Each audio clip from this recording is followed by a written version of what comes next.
Albert, prometiste que volvías a hacer aventura conmigo y encima en León y has venido. Me lo pasé bien, tengo que volver. No me podía quedar en casa. Nada más empezar, ya estoy feliz. ¿Sí? Y me hiciste caso. Mira qué colorín que has metido, que te veo la camiseta por fuera, el forro amarillo así. Tú mira cómo vamos de guapines. Elegante.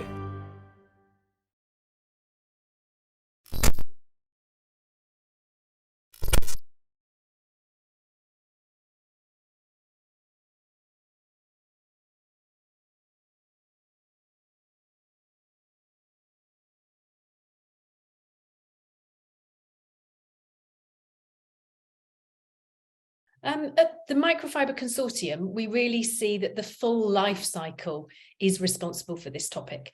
So when I talk about that, I mean, you know, the suppliers all the way back to the raw material, fibres, yarns, fabric construction, and then also to the consumer, and the consumer in the wash and wear phases. So as they're doing their domestic laundering, but also at the product end of use.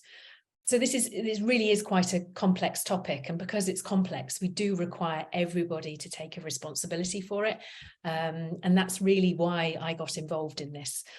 So really understanding what we could do at the textile level. You know, I come from a textile background, that we can actually influence change before it becomes a problem further down the chain. So yeah, a really interesting topic, and one that does need to embrace the full life cycle.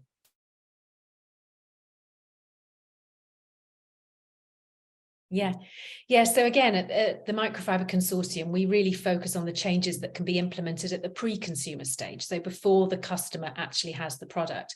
And we do that through influence of design and development of that product. However, when we look to the ultimate customer, so the public that are wearing and washing the clothing, there's a lot of education that we see coming through. So the first one is through storytelling. So a number of our signatories are starting to inspire their customers through storytelling and sharing best practice through case studies and things like that. So I think that's great, because it's really inspiring. But also engaging the consumer through tangible things.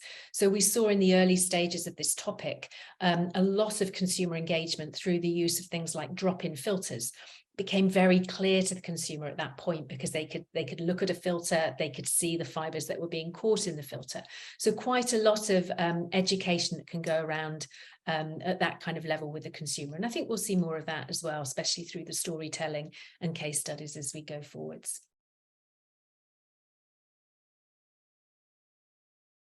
Yeah, it's really interesting when you ask me, you know, who's the most strategic to this topic. And this is one of the reasons why the Microfibre Consortium put out the Microfibre 2030 commitments and roadmap last year. And this was our strategic move to work against one agenda, a clear cross-industry commitment and transparency to the key milestones that we were working towards. So that to me is something that's really strategic on the topic. And our commitment is to facilitate a truly collaborative approach that one company could not actually address alone. And that we hear that quite a lot as our signatories come to us, and they could be really large brands. They say, you know, we've got an internal team working on this, but we need to work with you because it's more strategic. It gives us that community, that collaboration that's actually required. So yeah, a true strategic approach by working in that collaborative nature against an agenda.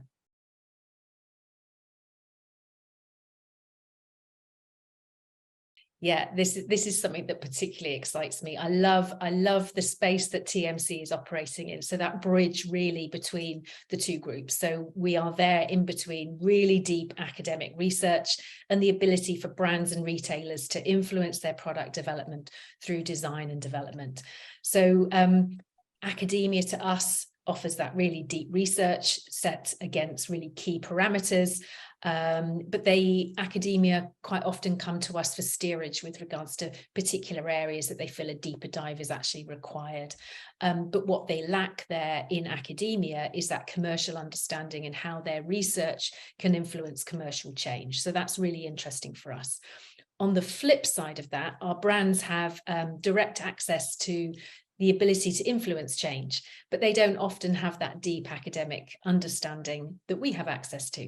So at TMC, we are bridging that through the development of tools and resources and really trying to leverage that unique value that we get in that kind of intersection of those two key areas. So really exciting bringing those two together.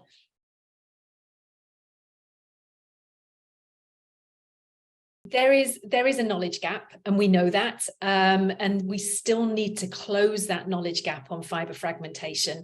And for that, we need to ensure that research is driven from academia into the brands and retailers, and from the brands and retailers into the supply chain. We know that academia drove this topic from the start, from the get-go, and that was very much done from marine-based research. But today we still need a lot of academic research, and it would be good to see this research more in shorter research sprints. What I mean about that is in academia, quite often it gets very deep, it can be very time consuming. And for a topic such as fibre fragmentation that is moving at speed, we need small areas of research that can be done in a very targeted time frame. We know when that research is going to come out, and then we can start to pass that back to the industry so they can influence change really quite quickly. And I think that's how we're going to see research change as we go forwards.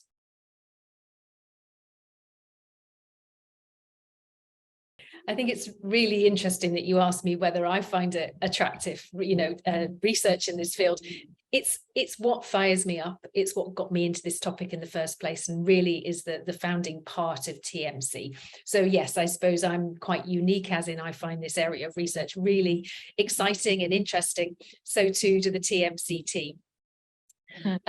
We like to keep abreast of research landscape and grow the academic collaborations, and we're always extending our collaborations that we have. We can witness momentum in the research community in understanding fibre fragmentation pathways, toxicological impacts, and the increasing awareness of the abundance of fibres in our environment. But there are still so many opportunities to inform sector understanding. So really we call back to the industry to do additional testing so we can understand more fabrics, and then we can start to pass that information back to the industry to make change.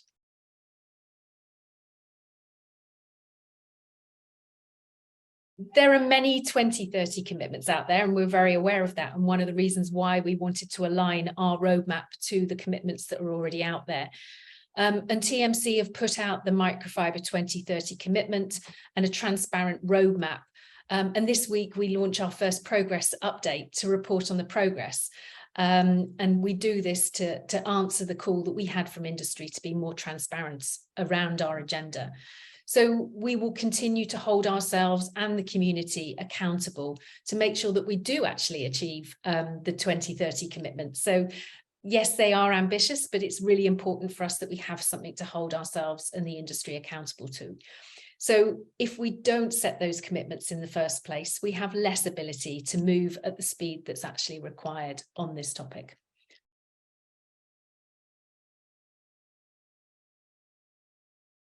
There's an increased interest in the topic from policymakers, both at the EU level and at the country level. So we've seen this come through from Norway, from France, the UK and the USA. But right now, fibre fragmentation is seen by policymakers as a source of microplastic pollution. Hence, the focus is often on the synthetic fibres rather than the more holistic perspective on all fibre types. And at TMC, we look at all the fibre types within our remit. So this is something that we are working to increase the awareness at the policy level with regards to not specifically just synthetics. And we want to make sure that they actually drive legislation based on collective knowledge and published research. So very much from the science-driven perspective. So as much as we do need legislation to support the change that's needed, as this topic is still relatively new, we need to ensure that we have the right level of knowledge to ensure that the actions are not detrimental to other key areas. For example, synthetic fibres used as a replacement to natural fibres or man-made celluloses, etc. So very interesting topic, one that we will see continue to support and get the right science-based information to the policymakers to make sure that the change is right.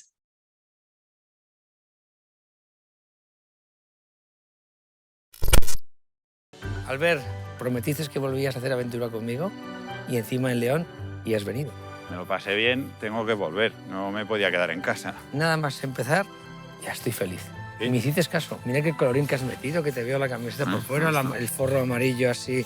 Tú mira cómo vamos de guapines. Elegante.